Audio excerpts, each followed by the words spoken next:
மகாபாரதம் பாகம் 43 மானம் காத்தல். தர்மபுத்திரன் சந்நியாசி வேஷம் தரித்தான்.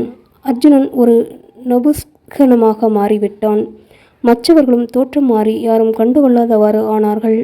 உருவம் மாறியிருந்தாலும் அவர்களுக்கு இயற்கையான வசீகரத் தோற்றமும் தேஜஸும் பழையபடி இருந்தன.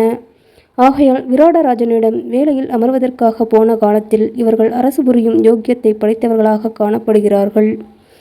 குற்றவேல் செய்ய தகுந்தவர்களல்ல என்ற ஒவ்வொருவரை பற்றியும் எண்ணி வேலையில் அமர்த்தி கொள்ள விராடன் முதலில் தயங்கினான்.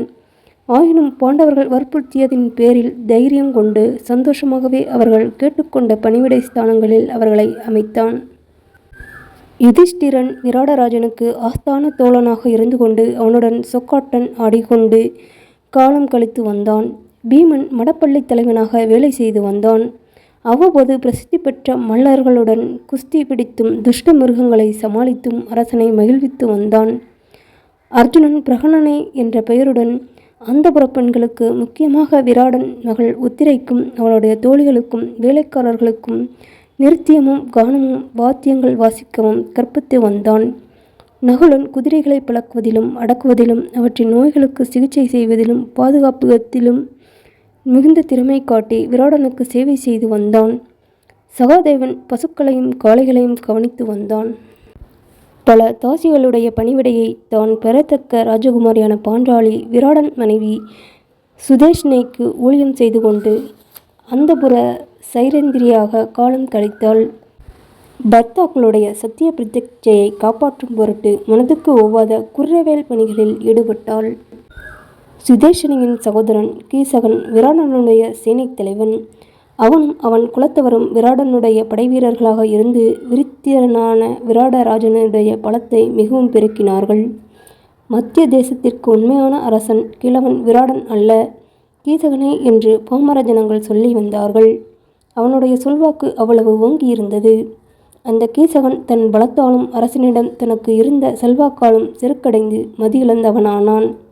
திரௌபதியை கண்டது முதற்கொண்டு காம விகாரமடைந்து, இவள் ஒரு வேலைக்காரி தானே, இவளை எளிதில் அடையலாம் என்று எண்ணி பல தடவை முயற்சி செய்தான்.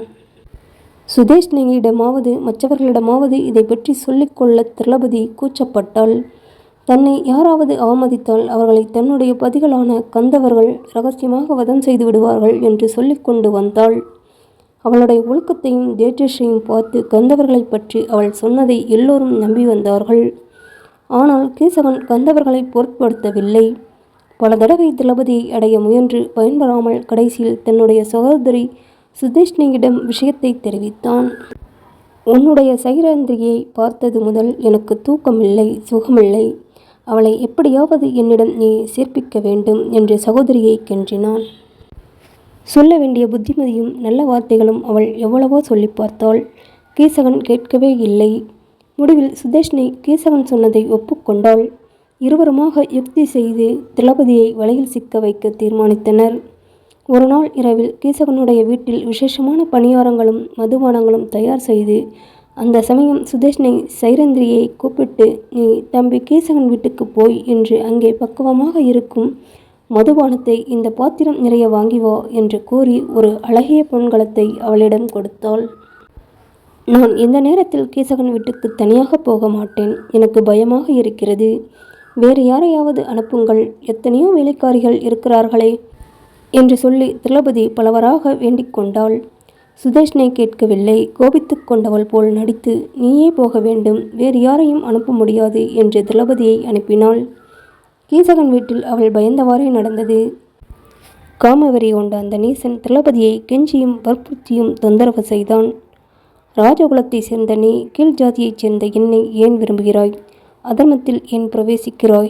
கணவனை படைத்த ஒரு ஸ்திரீயை ஏன் தீண்ட பார்க்கிறாய்? நசித்து போவாய். எனக்கு காவலாக இருக்கும் கந்தவர்கள் கோபம் கொண்டு உன்னை வதம் செய்து விடுவார்கள் என்று அவன் விருப்பத்தையும் மறுதளித்தாள். எவ்வளவு வற்புறுத்தியும் திரௌபதி கேளாததைக் கண்டு கீசகன் அவளுடைய கையை பிடித்து இழுத்தான். திரௌபதி தன் கையிலிருந்த பாத்திரத்தை கீழே போட்டுவிட்டு அவனை உதறி தள்ளி வெளியே ஓடினாள். கீசகன் கோபம் மேலிட்டு அவளை பின்தொடர்ந்தான்.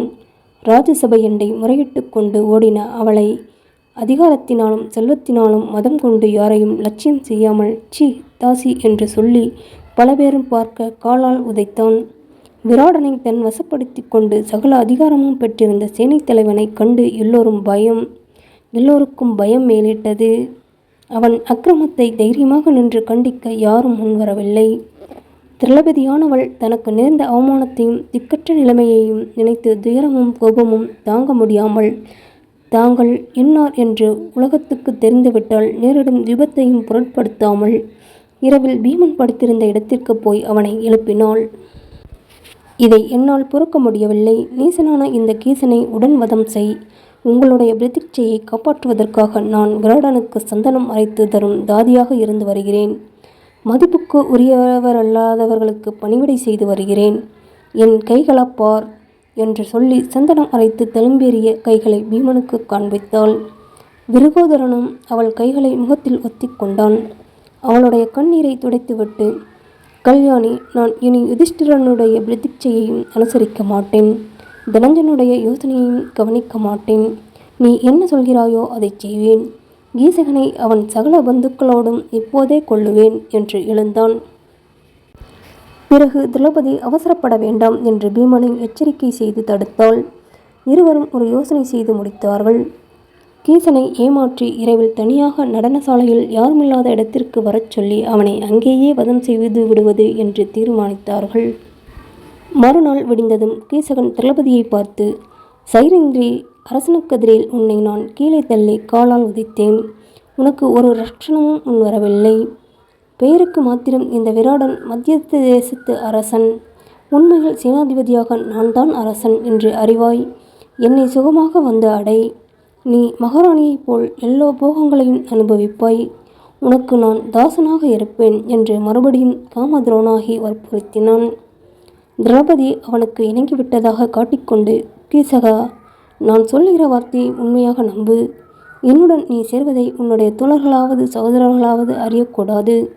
நான் பழிக்கு பயந்தவள். யாருக்கும் தெரியாமல் இரகசியத்தை காப்பாற்றுவதற்காக சபதம் செய்தாயானால் உனக்கு நான் வசப்படுவேன் என்றாள்.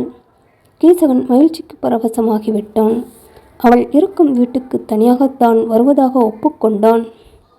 நடனசாலையில் பகலில் பெண்கள் நர்த்தனம் பழகுகிறார்கள்.